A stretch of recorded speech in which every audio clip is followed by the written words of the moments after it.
नमस्कार मित्रांनो, मी आहे स्मित आणि काल आम्ही बौद्ध पौर्णिमेच्या निमित्ताने आम्ही जंगलात आलो होतो। बौद्ध पौर्णिमेला प्रत्येक वर्षी प्राणीगणना असते वन विभागामार्फत।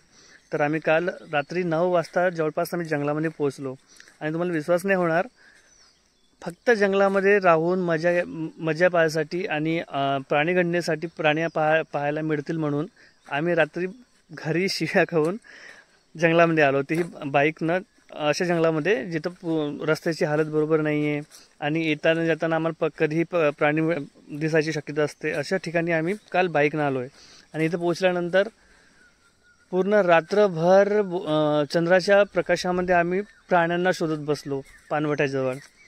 तर गोष्ट अशी आहे की आम्हाला जो इंटरेस्ट आहे ना, तो म्हणजे तो नेक्स्ट लेवलचा आहे। त्यासाठी आम्ही काही करू शकतो आणि शेवटी ते झालं। आम्हाला नीलगाई, सिवेट कॅट, काही प्राण्यांचा आवाज ऐकायला मिळाला आणि आम्हाला सपोर्ट करण्यासाठी इथं वनकर्मचारी होते, त्यांच्यासोबत त्यांचे वनमजूर होते आणि त्यांनी एक मस्त छान, मोठी नव्हती पण ठीक आहे, छोटी होती, एक मचान बनवलेली होती त्यांनी। तिथं आम्ही 6 लोक होतो, 2 फॉरेस्ट गार्ड आणि 4 आम्ही, 2 आम्ही बाहेरचे आणि 2 त्यांचे वनमजूर।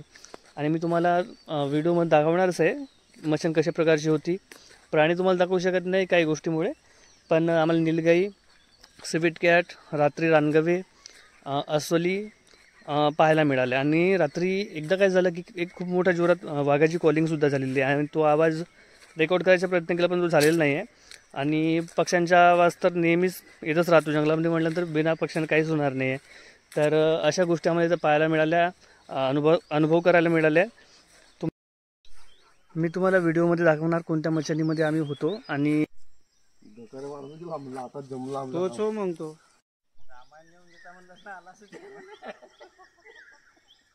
याला सामानाचा